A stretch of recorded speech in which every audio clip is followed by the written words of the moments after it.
dimintai pertanggungjawaban. Pada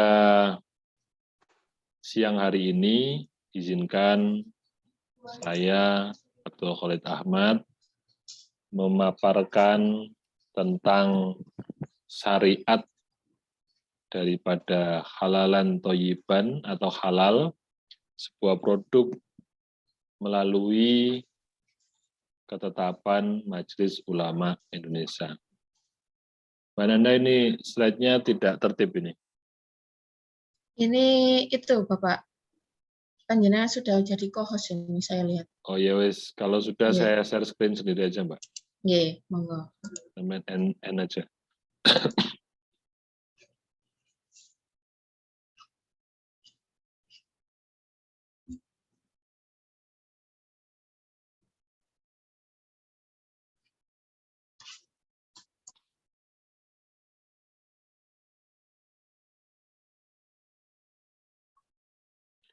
Oke, jadi ketentuan syariat halal terkait dengan jaminan produk halal itu di Indonesia itu ditetapkan melalui fatwa halal haram pada satu komisi bidang fatwa MUI.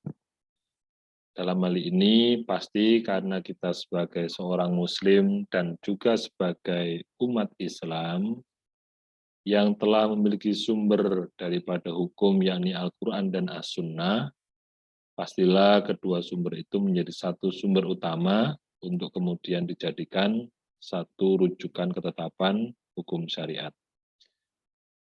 Lembaga fatwa MUI itu sebenarnya telah didirikan sejak bersamaan dengan berdirinya Majelis Ulama Indonesia pada tahun 1975. Dan dulunya setiap ini secara historis memang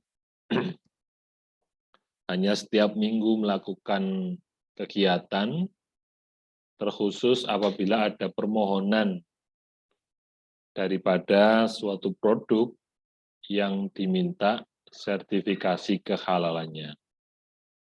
Kalau hari ini justru malah tidak hanya setiap minggu, tapi setiap detik dari seluruh Indonesia, bahkan juga luar negeri, itu meminta fatwa terhadap produk halal yang mereka proses, baik itu produk yang telah jadi, ataupun terhadap juga suatu proses dari produk yang mereka lakukan. Nah, lembaga fatwa MUI ini sebenarnya juga pada tahun 1999 oleh Dewan Syariah Nasional itu sebagaimana surat keputusan MUI pada nomor keputusan 754 MUI garing Romawi 2 garing 99 merupakan lembaga yang memiliki otoritas dalam penentuan dan penjagaan prinsip syariah. Dalam operasional, baik itu keuangan, perbankan, asuransi, pasar modal, dan penggadaian. Nah, juga ada sidang setiap minggu yang berkaitan dengan bidang ekonomi dan keuangan syariah. Secara syariat, kita insya Allah semuanya telah sedikit memahami ataupun sudah banyak memahami bahwa syariat Islam itu adalah masara'ahullahu li ibadihi al-muslimin minal awamiri wan nawahi wal halalu wal haramu li iqamatil hayatil adillati wa tasrifil masolihin nas. Diartikan secara bebas bahwa syariat Islam itu seluruh atau segala ketentuan yang berasal dari Allah untuk hambanya yang muslim, lil muslimina. Min awamiri wa nawahi, yakni berupa perintah Al-awamir itu adalah perintah, wan nawahi dan setiap yang juga dilarang. Wal halalu wal haramu dan juga yang dihalalkan dan diharamkan. Li'iko matil hayatil adilati untuk menegakkan kehidupan manusia yang berkeadilan. Wa tasrifil masolihin nas dan juga demi terwujudnya kemaslahatan manusia. Jadi sesungguhnya syariat Islam itu termasuk di dalamnya adalah syariat tentang halal dan thayyiban. Itu adalah bukan berarti untuk membatasi manusia mengkonsumsi sesuatu yang ada di bumi ini sebagai suatu rahmat dari Allah Subhanahu wa taala. Namun melainkan adalah untuk justru malah untuk menegakkan keadilan. Dan juga demi terwujudnya kemaslahatan manusia yang ada di bumi ini. Nah, tujuan syariat, oleh karenanya adanya syariat itu pasti punya tujuan. Mengapa Allah kemudian memberikan satu larangan dan juga satu perintah? Ya, ada yang disebut atau kita kenal dengan maqasidus syariah. Tujuan ditetapkannya atau tujuan dari syariah itu sendiri itu ada beberapa hal. Yang pertama adalah hifdzuddin. Supaya agama ini terjaga. Tidak semena-mena orang memiliki atau orang kemudian memberikan suatu penafsiran terhadap halal atau haramnya suatu produk, atau kalau dalam konteks lainnya tidak mudah juga memberikan satu ketetapan-ketetapan yang belum atau yang tidak ditetapkan dalam Al-Quran dan As-Sunnah. Jadi hifdzuddin. Ada sebuah parameter-parameter khusus dan juga ada ketentuan-ketentuan khusus yang kemudian syariat itu bisa ditetapkan. Yang kedua adalah hifdun nafas, untuk menjaga jiwa. Ini kalau dalam bahasa lain adalah juga untuk menjaga kehidupan, agar supaya kehidupan itu terjadi sebuah keadilan, terjadi sebuah ketentraman, keharmonisan. Oleh karenanya ada sebuah syariat yang dijadikan sebagai norma-norma, hukum-hukum dalam bermasyarakat. Kita pasti tahu bahwa hidup bermasyarakat bukanlah suatu hal yang mudah. Apabila tidak memiliki aturan dan norma, justru mungkin bisa terjadi perselisihan antara individu satu dengan individu lainnya karena ketidakmengertian atau ketidakluasan daripada pandangan masing-masing individu. Yang ketiga adalah hifdun nasl, menjaga keturunan. Nah, ini sangat penting ini. Termasuk terkhusus adalah dari makanan. Kita ketahui makanan yang tidak halal ini menjadi satu biang daripada tidak baiknya keturunan seseorang yang pada akhirnya menjadi satu hal yang tidak baik ya. Oleh karenanya syariat itu khususnya dalam konteks halal haram ini adalah untuk mengatur makanan-makanan agar keturunan yang dimiliki oleh umat Islam ini bagus. Ya, tidak sampai terkontaminasi gitu bahasanya mungkin kalau sekarang itu ya. Tidak terkontaminasi oleh sesuatu hal yang khususnya adalah bersifat haram. Karena kalau sudah terkontaminasi itu kan kita mungkin bisa mengingat dari salah satu atsarnya Al-Ghazali, al-ilmu nurun wa nurullahi la yuhda lil asi, kemungkinan juga bisa demikian. Kita khawatir anak-anak kita yang kemudian dari keturunan yang keturunan kita yang kemudian mengkonsumsi sesuatu yang tidak halal, khawatirnya mereka tidak dapat menimba ilmu dengan baik. Yang keempat adalah hifdzul akal, menjaga akal. Karena apa? Karena ternyata memang ada sebuah temuan ilmiah bahwa ditetapkannya sebuah syariat ini memberikan satu urgensi atau pentingnya bagi bagaimana seorang bisa menjaga akalnya. Karena dengan menjaga syariat itu orang selalu akalnya berpikir positif terus misalnya, sehingga akalnya terjaga dengan baik. Hifdul mal, maka dalam Al-Quran bagaimana kemudian juga ketika orang berdain atau orang berhutang itu ada catatannya. Ketika orang juga membagi waris itu juga ada ayatnya atau ada aturannya. Ketika mendapatkan ghanimah pun ada aturannya. Ketika sudah sampai batasan tertentu juga ada aturannya, yakni dengan mengeluarkan zakat dan sedekah atau infak.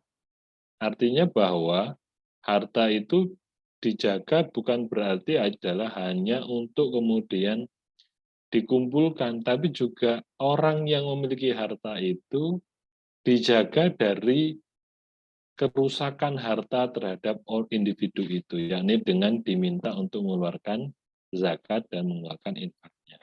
Disitulah tujuan syariat. Yang ketiga, yang selanjutnya yakni menjaga kehormatan. Dengan adanya syariat dan juga dengan dijalankannya syariat bagi orang muslim itu adalah dalam rangka menjaga kehormatan. Khususnya misalnya kalau dalam konteks makanan yang halal dan haram. Kita ketahui bahwa makanan yang misalnya atau minuman yang haram, ketika diminum dan dikonsumsi oleh seorang, maka dia akan hilang akal pikirannya. Dan pasti ketika akal pikirannya ini hilang, dia tidak terkontrol, bisa jadi mabuk, mengumbar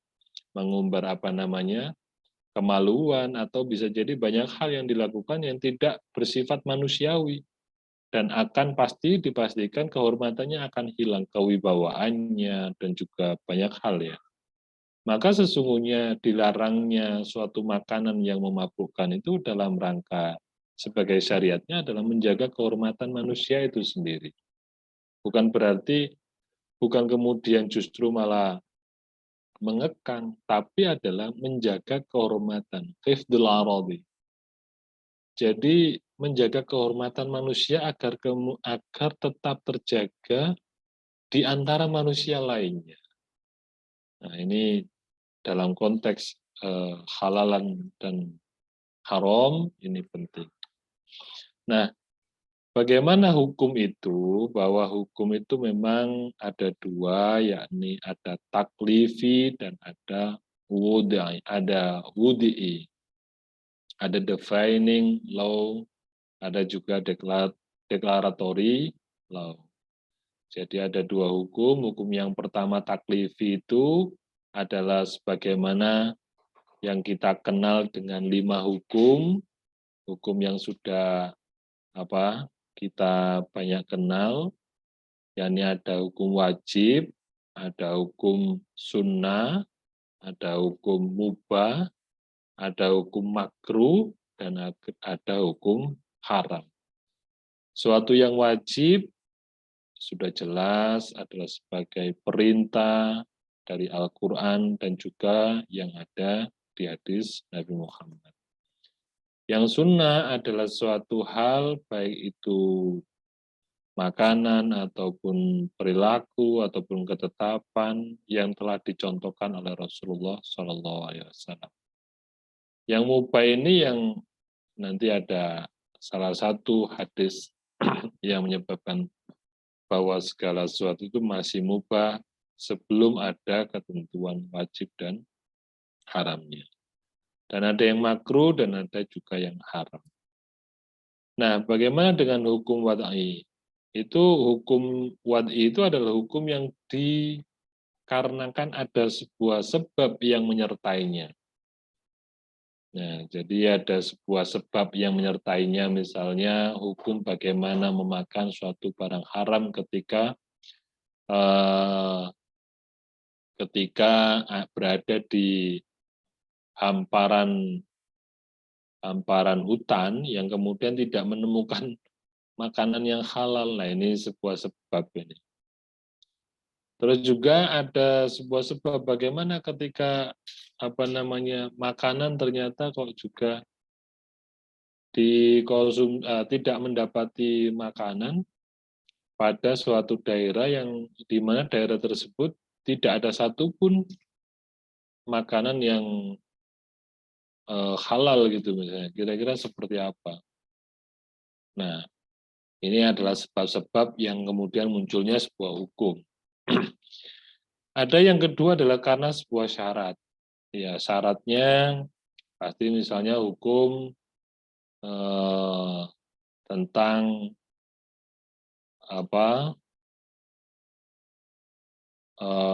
tentang junub, tentang mandi junub gitu ya. Tentang mandi junub itu kan ada beberapa syarat ya yang kemudian dijadikan ini. Ada juga karena penghalang, ada karena hukum keringanan, azim atau rukhsah. Dan ini banyak sekali contoh-contoh yang kemudian diberikan dalam Al-Quran, termasuk kita barusan juga mengalami ketika Ramadan kemarin. Dan juga ada hukum sah dan juga al-batal, atau hukum batalnya sesuatu, hukum sahnya sesuatu. Dikatakan sah apabila A, B, C, dikatakan batal apabila A, B, C. Nah, ini disebut sebagai hukum al-wad'i. Nah, ini nah, berikut adalah kita berbicara tentang halal dan haram. Ternyata dalam halal dan haram itu di Al-Quran sudah banyak singgungan ya. Sudah banyak singgungan yang kemudian didapati bahwa kalau tercatat itu sudah 72 kali dalam Al-Quran. Dan secara jelas bahwa dari 72 itu 19 kali kata haram itu yang berhubungan dengan makanan. Contoh misalnya adalah dalam Al-Quran itu dalam surah Al-Baqarah ayat 173. Innama harrama alaikumul maitata waddama walahmal khinzir wa ma uhilla bi li ghairillah faman iddurra ghaira baghin wala adin fala isman alaihi innallaha ghafurur rahim. Kalau ini jelas sesuatu yang halal dan yang haram itu dijelaskan oleh Allah bahwa yang sesungguhnya dia hanya mengharamkan atasmu bangkai. Jadi yang pertama bangkai, yang kedua darah, tiga daging babi, dan yang keempat daging hewan yang disembelih dengan menyebut nama selain Allah. Nah, ini. Tapi ayat lanjutannya yang sungguh menarik. Tetapi barang siapa terpaksa memakannya, ini sebenarnya hukum yang kedua tadi, hukum al-wad'i, ada sebuah sebab. Bukan karena menginginkannya dan tidak pula melampaui batas, maka tidak ada dosa baginya. Sungguh Allah Maha Pengampun, Maha Penyayang. Ini yang pertama. Sedangkan yang kedua itu terdapat dalam surah Al-Maidah ayat ketiga.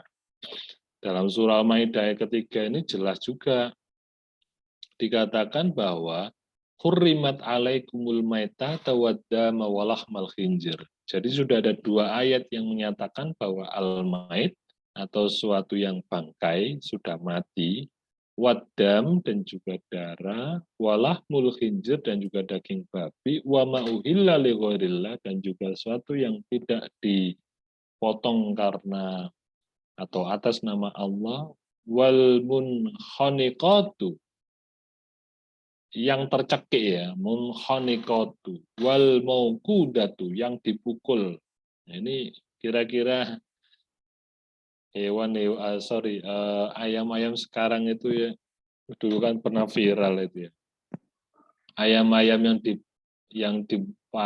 yang dimasak oleh beberapa salah satu merek terkenal itu kan tanpa disembelih itu gimana itu. Ada juga yang wal mutaradiyatu yang jatuh. Wan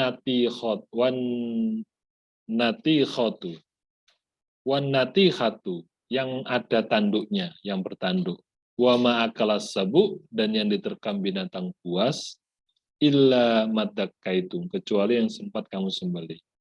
Yang jatuh, yang dicekik tapi belum mati, yang dipukul tapi belum mati, yang diterkam binatang buas tapi juga belum mati, masih sempat kita sembelih, masih bisa dihalalkan. Ada juga dalam surah Al-An'am ayat 145. Kul la ajidu fima ukhya illa muharrama ala ta'im yud'amahu illa iyakuna maitatu aw dama masfukan aw lahma khinzir fa innahu rijsun aw fis uhilla li ghairil laibi faman iturra ghaira bagin wala adin fa inna rabbaka ghafurur rahim.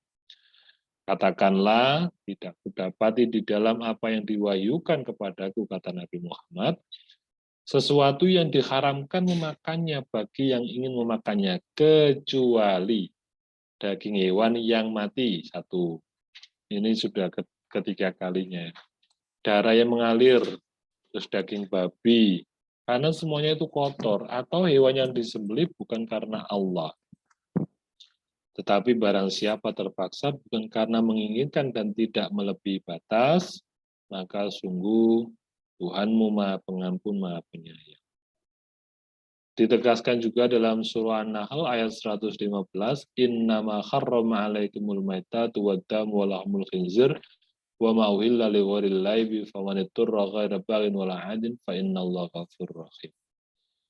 Ada juga dalam surah Al-Maidah, ya ayyuhalladzina amanu innamal khamru wal maisiru wal ansabu wal azlamu rijsun min amali syaitan fajtanibuhu la'allakum tuflihun. Ini yang tadi baru saya singgung terkait dengan barang yang diharamkan itu adalah karena yang memabukkan. Dan juga dalam surah Al-An'am wala taqul mimma lam yudkarismullahi alaihi fa innahu lafis wa inna syaitana la yuhuna ila awliyaihim yujadilukum wa init tumuhum innakum la musyrik. Dan janganlah kamu makan dari apa yang disembelih tidak disebut dengan nama Allah, karena perbuatan benar-benar suatu kefasikan. Nah, halal yang haram yang disebutkan tadi ada banyak juga, tapi juga halal itu juga harus thayyib gitu. Kalau dalam Al-Qur'an itu Al-Qur'an menyebutkan ada 39 kali kata halal. Meskipun berbagai variasinya ya. Ada halal yang kemudian dalam bentuk ini ya halal terkait dengan makanan disebut 22 kali. Terus kemudian kata thayyib itu disebut dengan 46 kali. Dan juga berkaitan dengan makanan. Dan penyebutan keduanya, halalan dan thayyiban itu ada 8 kali. Jadi ada yang hanya disebut dengan kata halal, tapi juga ada yang disebut dengan kalimat thayyib. Nah ini PATUMG ini disebut dengan menamakan dirinya sebagai pusat halalan thayyiban. Jadi makanan tidak hanya halal, tapi juga thayyib. Enak dilihat. IKC kalau bahasanya anak sekarang itu. IKC itu apa ya? Ya enak dilihat gitu. Packingnya bagus, terus kemudian juga enak diceritakan juga enak, terus kemudian juga memiliki kepantasan ya, memiliki kepantasan yang kemudian memberikan satu daya tarik ketika diceritakan. Nah, ada yang halal dan thayyib dalam Al-Quran. Yang pertama itu disebutkan dalam surah Al-Baqarah, ya ayyuhan nasu kulu mimma fil ardi halalan thayyiban wa ma tattabi'u khutuwatis syaitan innahu lakum aduwwum mubin. Ayat yang kedua dalam surah Al-Baqarah dikatakan ya ayyuhalladzina amalu kulu min thayyibati ma razaqnakum waskuru lillahi in kuntum iyyahu ta'budun. Dan yang ketiga dalam surah Al-Maidah ayat ke-1, ya ayyuhalladzina amanu aufu bil uqudi uhillat lakum bahimatul an'am illa ma yusla alaikum ghairu mukhillis saidi wa antum hurumun innallaha yakum ma yurid. Ketiga ayat ini menegaskan bahwa halalan harus juga thayyiban. Makanlah makanan yang halal dan baik. Meskipun kita seringkali susah ya mendefinisikan thayyib di Indonesia itu. Saya pernah mendapati misalnya di pinggir penjualnya itu di pinggir tempat pembuangan sampah, tapi ramainya minta ampun. Nah ini kira-kira thayyib nggak ya? Ya ini menjadi satu hal yang menarik sebenarnya kalau di Indonesia. Dan juga ada yang di atas misalnya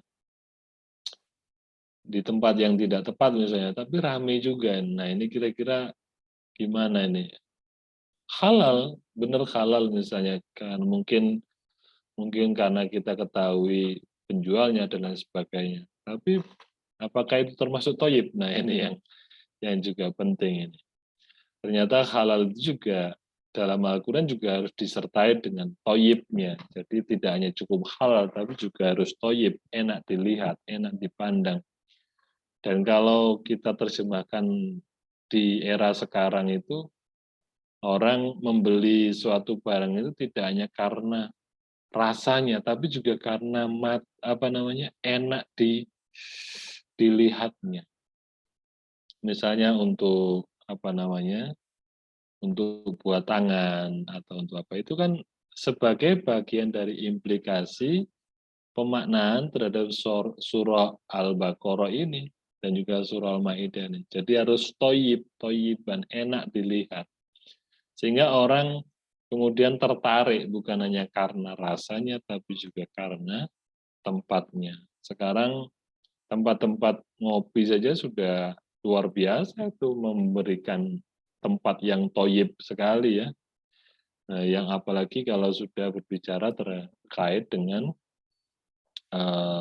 media sosial. Nah, yang halal dan yang thayyib itu juga dijelaskan dalam surah Al-Maidah ayat 5, ayat 87 dan juga ayat 88. Surah Al-Maidah ini kan memang jika diartikan kan tentang hidangan makanan ya. Al-Maidah itu kan dari hidangan makanan. Nah, ternyata banyak memang yang menyinggung atau bersinggungan terkait dengan halalan dan thayyiban. Contoh misalnya dalam surah Al pertama itu ayat kelima itu al-yauma ukhilla lakumut thayyibat, pada hari ini telah dihalalkan bagimu sesuatu yang baik-baik. Wa ta'amul ladzina utul kitab, dan makanan yang disembelih oleh ahli kitab itu khillul lakum, halal bagimu. Wa ta'amukum khillul lahum, dan makanan kamu juga halal bagi mereka. Ini maksudnya adalah makanan yang disembelih memang ahlu kitab itu kalau disebutkan dulu orang-orang ahlu kitab itu adalah orang-orang yang percaya dengan keesaan Nabi Muhammad, keesaan Allah Subhanahu wa taala dan juga kerasulan Nabi Muhammad sallallahu alaihi wasallam. Tertuang dalam surah As-Saff ayat ke-9 itu ya. Itu.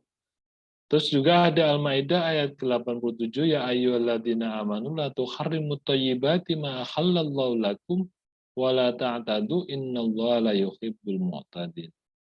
Hai orang-orang yang beriman, janganlah kamu mengharamkan apa yang baik yang telah dihalalkan oleh Allah kepadamu, dan janganlah kamu melampaui batas, sungguh Allah tidak menyukai orang-orang yang melampaui batas. Dan kemudian juga disebutkan dalam surah Al-Maidah 96, surah At-Toha ayat 81, surah Al-Hajj ayat 30. Kalau surah Al-Hajj ini adalah menyatakan bahwa yang dihalalkan bagi kamu itu semua hewan ternak kecuali yang diterangkan kepada kamu. Tadi itu ada babi tadi itu ya. Terus kemudian yang bertanduk tadi. Maka jauhilah olehmu penyembahan berhala-berhala yang najis itu, dan jauhilah perkataan dusta. Nah, apa yang menyebabkan keharaman makanan? Bahwa ada 4 yang menyebabkannya. Yang pertama adalah an-najasa, najis. Yang kedua adalah kotor dan menjijikkan atau al-qadru wal khobais. Ada kekotoran atau menjijikkan. Terus juga yang ketiga membahayakan kesehatan, dororun. Yang keempat memabukkan, iskarun. Jadi haramnya makanan itu disebutkan 4, yakni najis, terus baru kotor atau menjijikkan, membahayakan kesehatan, dan memabukkan. Najis itu setiap benda yang najis haram dimakan. Nah, ini kenapa? Karena memang salah satu bagian yang najis itu telah disebutkan dalam surah Al-An'am. Kulla ajitu fima uhiya ila muharraman ala ta'im yut'amu illa ayyakuna maitatun aw damu masfuhan aw lahmu khinzir fa innahu rijzun aw fisq uhilla li ghairil laibi faman ittara ghaira baghin wala adin fa inna rabbaka ghafurur rahim. Nah, ini perlu menjadi catatan, tidak semua setiap benda yang najis haram dimakan, tapi tidak semua benda yang haram dimakan itu najis. Nah, ini bedanya ya. Tidak semua benda yang haram itu najis. Karena haram itu berhubungan dengan syar'inya, syariatnya. Sedangkan najis itu berhubungan dengan sifat benda itu sendiri. Contohnya kira-kira apa? Kambing itu tidak najis, tapi dia bisa jadi haram kalau tidak dipotong atau tidak disembelih atas nama Allah. Nah, berarti dia tidak najis tapi haram. Maka tadi ada sebuah kalimat di awal itu, tidak semua benda yang haram dimakan adalah najis. Nah, gitu ya. Dan juga tidak semua najis itu ini apa namanya? Bisa, karena najis itu nanti ada macam-macam, bisa dibersihkan atau tidak. Nah, najis itu ada 2 hal. Najis ya lizati, karena memang sudah dari sononya, sudah dari sananya najisnya itu, karena zat atau materinya. Yang kedua adalah ligoiri, karena terkena najis, kena cipratan atau kena semburan atau kena apa. Mutanajis ini sesuatu yang semula. Jadi di sini tadi mutanajis karena ligoirili. Mutanajis itu adalah sesungguhnya zat itu atau barang itu semulanya suci. Tapi kemudian terkena najis, maka disebut mutanajis. Mutanajis ini haram untuk dikonsumsi.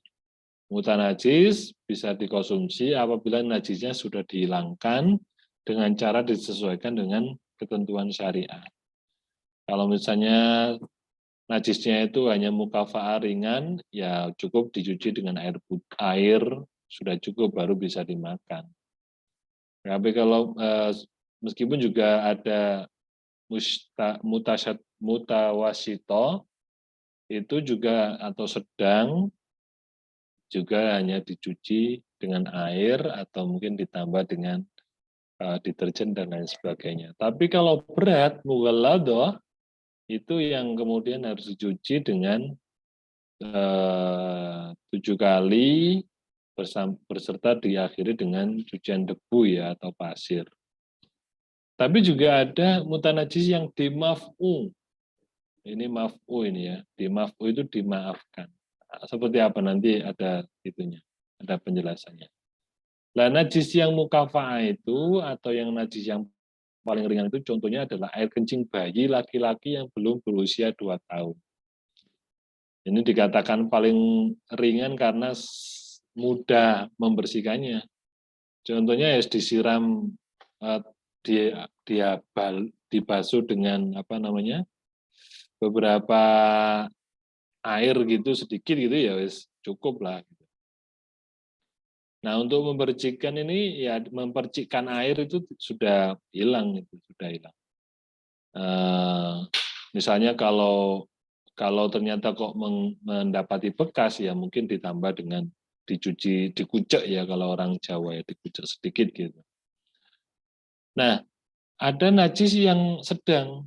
Najis sedang ini adalah najis yang kemudian disebabkan oleh, bisa jadi darah ya, darah haid, atau fases, kotoran manusia, minuman keras, kotoran hewan yang haram, dan bangkai ya. Ini juga sedang. Nah, bagaimana caranya untuk membersihkan najis ini? Menggunakan harus air mengalir sampai hilang rupanya atau rasanya atau baunya. Jangan sampai kemudian, ini nanti penting untuk sebagai bagian dari pendamping ketika melakukan kegiatan. Kira-kira barang yang digunakan untuk memasak itu najis enggak ya? Nah, najisnya seperti apa? Najis sedang atau najis ringan, atau najis mughalladho yang berat, atau najis yang bimafu. Nanti penting sehingga orang juga kita edukasi untuk ini. Nah, najis mughalladho itu seperti contohnya adalah ketika tersentuh babi atau terkena air liur anjing ini. Nah, ini bagaimana cara menghilangkannya ini ya pasti telah kita insya Allah ketahui bersama ya, dengan 7 kali basuhan. Yang terakhir itu dibasuh dengan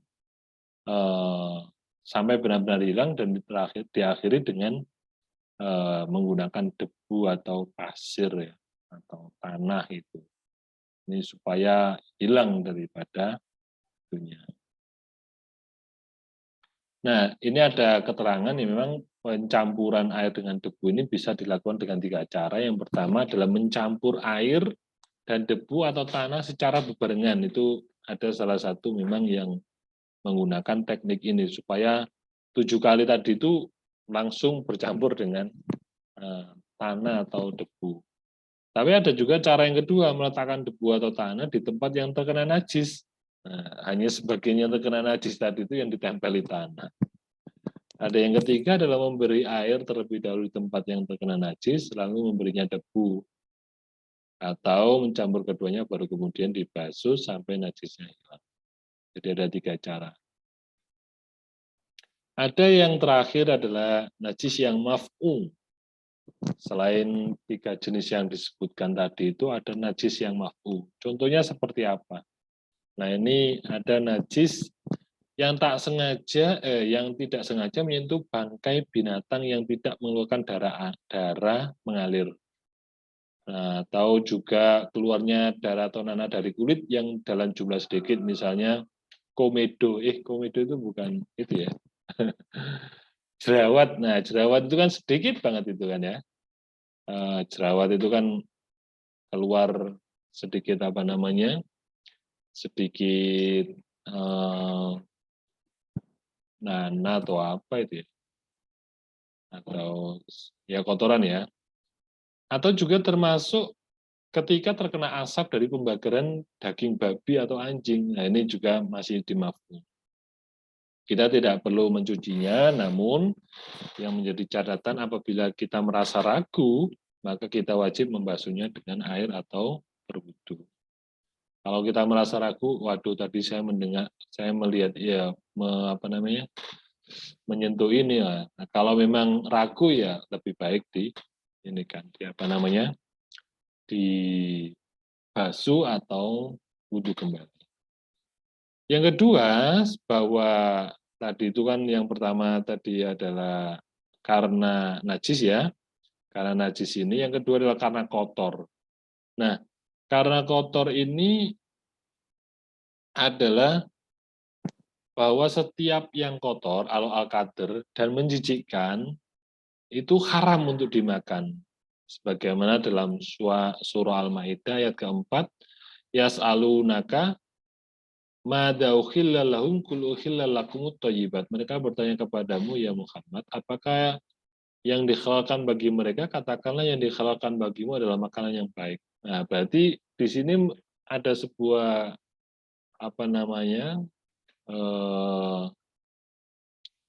pembalikan makna ya, bahwa ternyata yang dihalalkan itu makanan-makanan yang baik. Berarti makanan yang kotor itu dalam menjijikan itu haram. Nah, ayat Al-A'raf juga menjelaskan wa yuhillu lahum at-thayyibati wa yuharrimu 'alaihimul khaba'is. Dan yang menghalalkan segala yang baik bagi mereka dan mengharamkan segala buruk yang buruk bagi mereka. Ini jelas ini bahwa halal itu adalah sesuatu yang baik-baik ya. Karena saya rasa juga kita semuanya sependapat ya. Kalau barang itu kotor apalagi menjijikkan itu kan ya nggak enak juga untuk dimakan itu ya. Saya rasa kita juga bersepakat, kecuali dalam keadaan darurat. Misalnya tidak ada lagi makannya, beda lagi. Mungkin sering kita melihat film atau apa itu. Ya karena beda lagi.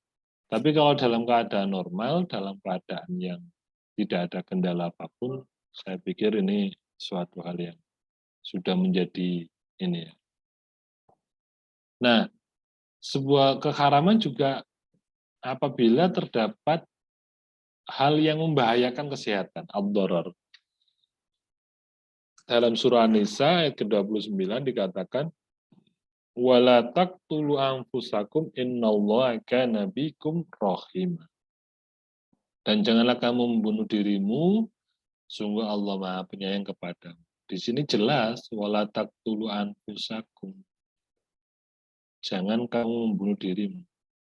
Dan juga di dalam Al-Baqarah dikatakan wala tulqu biaidikum ila tahlukat wasinu innallaha yuhibbul muhsinin. Dan janganlah kamu jatuhkan dirimu ke dalam kebinasaan dengan tanganmu sendiri. Dan dalam hadis Nabi juga wa man takhassa summa faqatala nafsa fasummuhu fi yadi yatakhassau fin nari jahannam khalidan mukhalladan fiha abadan. Dan barang siapa mengambil racun dan membunuh dirinya sendiri, racun di tangannya akan diminum dalam api neraka untuk selama-lamanya. Na'udzubillah. Ini yang semoga kita terhindar dan juga menghindarkan orang-orang apabila ternyata mengambil sesuatu atau memberikan sesuatu makanannya atau menjual makanannya itu membahayakan kesehatan. Yang keempat itu dikarenakan ketidakhalalan itu karena memabukkan atau muskir. Dalam surah Al-Maidah ayat ke-90 dikatakan ya ayyuhalladzina amanu innamal khamru wal maisir wal ansabu wal azlam rizqun min amalis syaitan fastanibu la'allakum tuflihun. Hai Muslim juga mengatakan, Ibnu Majah juga mengatakan. Masih banyak lagi. Nah, bagaimana kemudian tadi itu prinsipnya penetapan fatwa hukum, karena nanti produk halal itu juga ada proses ditetapkannya oleh fatwa MUI. Yakni yang pertama adalah menggunakan pendapat ulama. Tawasud yang moderat ya, bukan yang keras dan yang kaku atau yang terlalu memudahkan. Jadi yang tengahan. Nah, ini yang tengahan itu yang tidak juga keras dan juga tidak juga lemah gitu ya. Dalam penetapan kehalalan produk menerapkan prinsip yang paling hati-hati atau dikatakan al-ahdu bil ahwat atau yang disepakati mayoritas jumhur ulama sehingga tidak terjadi perbedaan. Ini dikhawatirkan karena memang penetapan hukum fatwa hukum halal haram ini ada kaidahnya. Maka kaidah itu ada beberapa hal. Misalnya adalah kaidah yang pertama alasu fil asyai ibaha. Asal daripada segala sesuatu ibaha, mubah.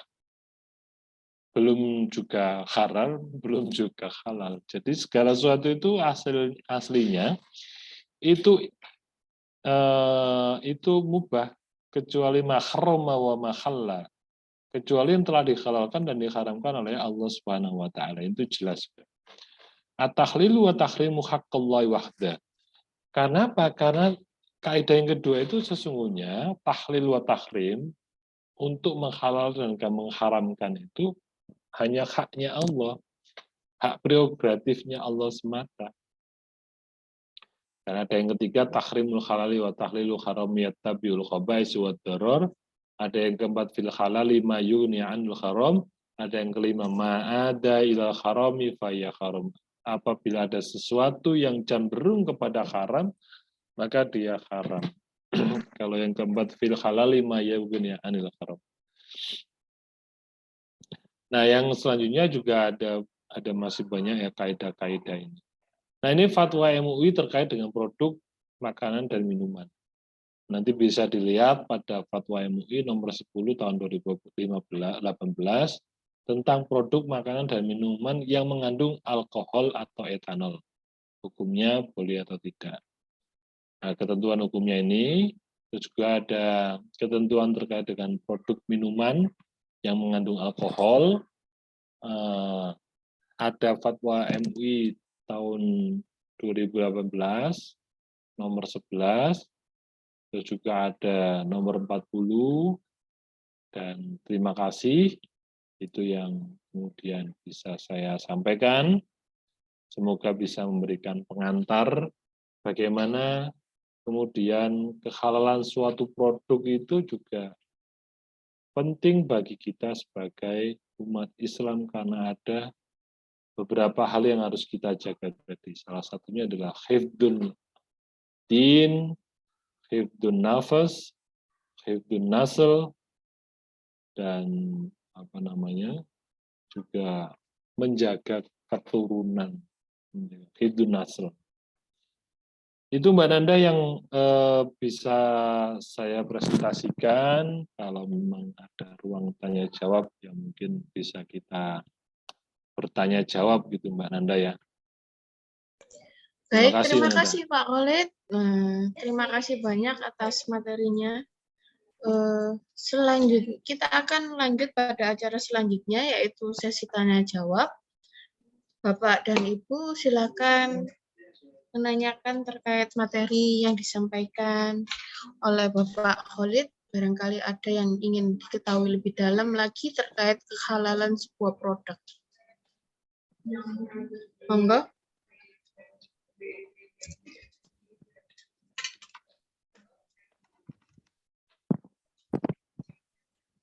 Kalau malu bisa lewat chat saja, enggak apa-apa. Kalau sungkan.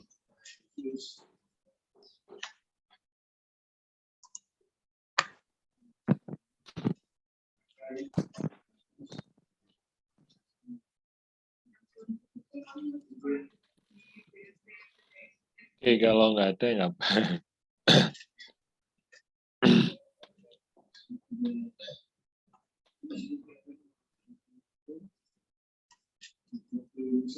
Barangkali mungkin Bapak Dian mau menambahkan sesuatu. Enggak, Pak Dian.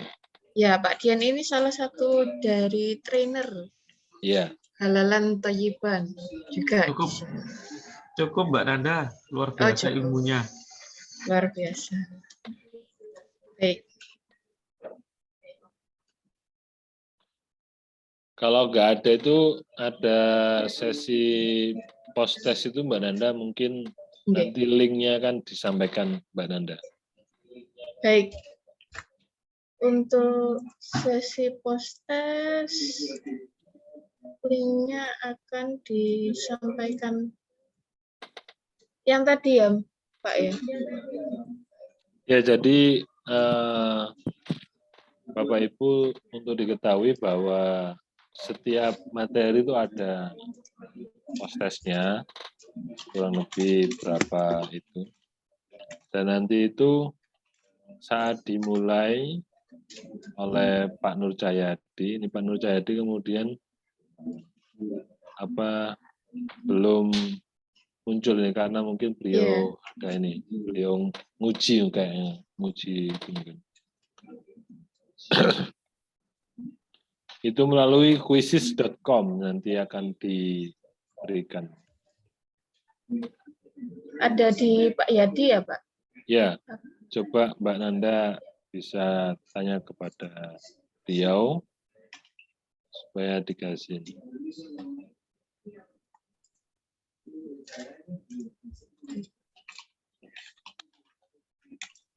Oh, ini dikabarkan oleh Pak Yadi bahwa evaluasi itu akan di-share di grup WA, Mbak Nanda. Oh, nggih. Ya, jadi Baik. yang belum bergabung di grup WA mungkin bisa bergabung hingga nanti bisa melihat dan juga mendapatkan kode untuk masuk di evaluasi itu.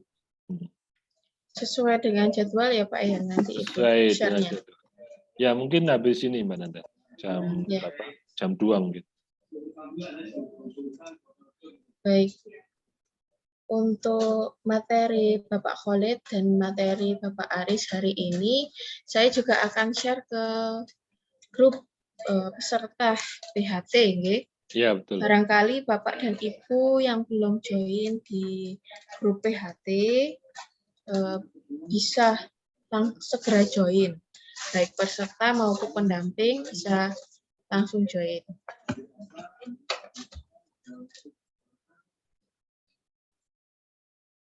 Teman-teman barangkali ada tambahan atau diskusi lebih lanjut. Ini sudah saya share dan juga saya akan share terkait daftar hadirnya.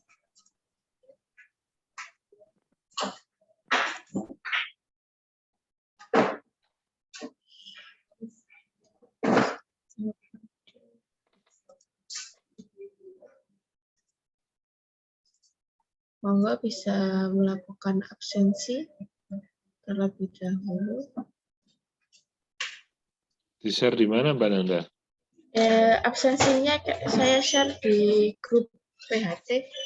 Grup WhatsApp, bukan? Ya, WhatsApp. Oh. Silakan teman-teman barangkali. Baik, terima kasih banyak.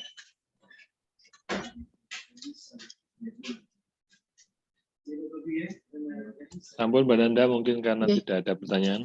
Tutup. Saya mungkin menutup dulu Mbak Nanda ya. Iya, monggo Pak. Terima kasih, semoga apa yang saya sampaikan bisa bermanfaat untuk nantinya menjadi pendamping halal. Perlu diketahui bahwa nanti pendamping ini tidak sampai sedetail mungkin apa yang telah diputuskan oleh MUI, karena sifat dari pendamping ini lebih kepada produk-produk yang titik kritisnya nol, atau yang tidak berhubungan dengan kehalalan, tidak berhubungan dengan keharaman produk. Sebagian kecil contoh misalnya ya keripik pisang, keripik singkong, atau apa ya misalnya juga yang tidak disembelih ya, mungkin lebih tepatnya gitu, tidak mengandung bahan-bahan yang tidak disembelih atau bahan-bahan yang tidak mengandung keharaman produk. Misalnya ada unsur khamernya atau ada unsur alkohol yang terlalu tinggi, itu tidak masuk dalam program pendampingan kita ini.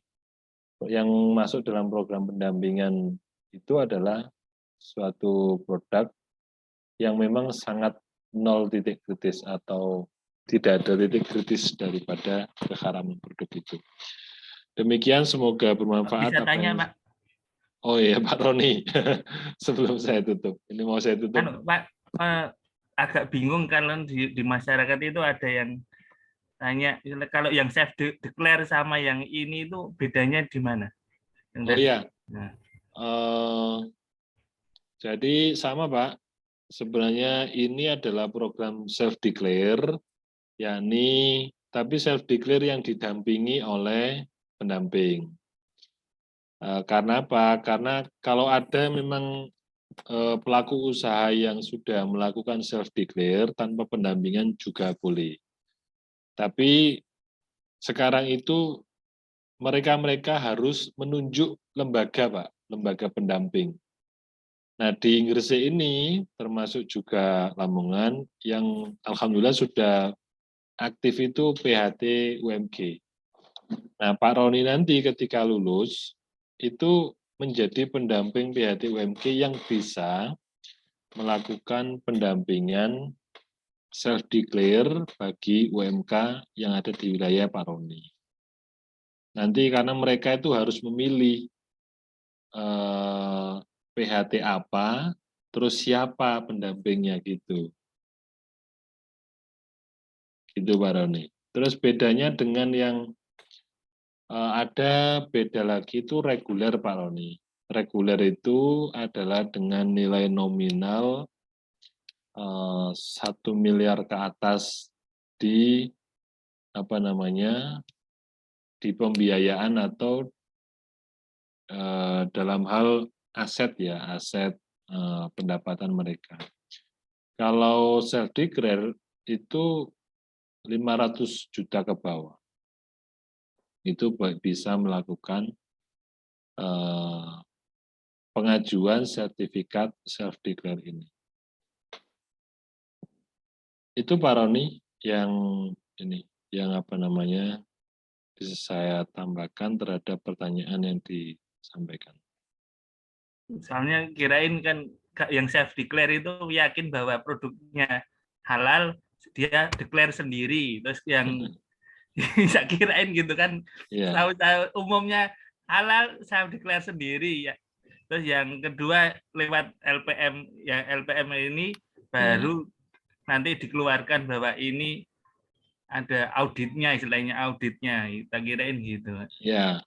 Jadi self declare itu memang bahasanya kalau secara teks itu memang mendeklarasikan secara pribadi, tapi bahwa pelaku usaha memang punya keyakinan barang yang diproduksinya itu memang benar-benar halal, Pak. Tapi kan ada unsur yang menyertainya, misalnya minyak gorengnya ketika membuat pisang goreng. Nah ini minyak gorengnya sudah ada enggak di mana itu di BPOM, di BPOM ya, di BPOM yang bisa diakui kehalalan produk itu. Karena setiap produk yang menyertai daripada produk utama itu juga perlu dicek. Nah, self declare itu lembaga pendamping hadir dalam rangka melakukan verifikasi terhadap bahan-bahan yang digunakan sebelum proses produksi berakhir. Itu termasuk juga barang alatnya.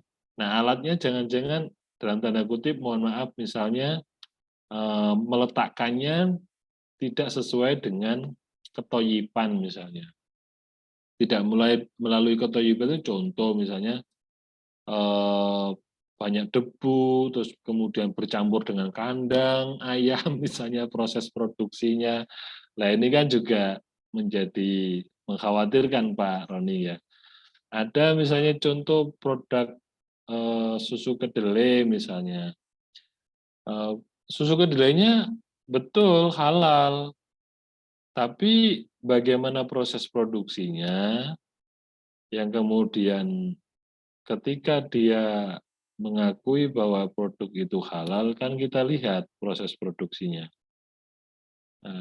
Di mana atau bagaimana kebersihannya, terus mencucinya, cara sanitasinya, sanitasi pencuciannya, dan lain sebagainya, juga menjadi hal yang penting. Kalau mereka punya beberapa karyawan, apakah karyawannya itu juga jika produksi makanan apakah menggunakan peralatan yang higienis dan lain sebagainya. Itu juga menjadi penting, menjadi bagian dari verifikasi. Jadi nanti ada materi verifikasi dan validasi, insya Allah di hari kedua, insya Allah. Hari kedua atau hari ketiga itu bagiannya adalah dari apa yang ditulis self declare itu baru diverifikasi oleh pendamping. Nah, pendampingnya nanti bisa saya, bisa Pak Dian, bisa Bu Tisna, bisa Pak Zikri, bisa Pak Roni, bisa juga yang tergabung di grup ini yang nantinya bisa melakukan pendampingan.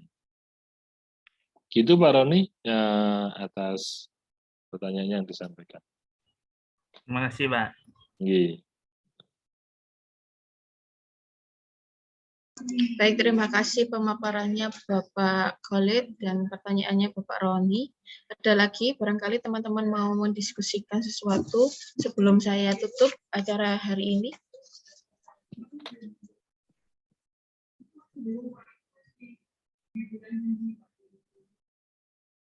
Baik, terima kasih atas kehadiran dan juga waktunya untuk teman-teman. Terima kasih Pak Khalid, terima kasih Pak Dian yang sudah hadir hari ini, dan teman-teman yang lain. Jangan lupa setelah ini kita akan ada post test yang nantinya akan di-share di grup peserta PHT. Demikian acara hari ini. Mohon maaf jika ada kesalahan kata dan perbuatan. Wassalamualaikum warahmatullahi wabarakatuh. Waalaikumsalam warahmatullahi wabarakatuh.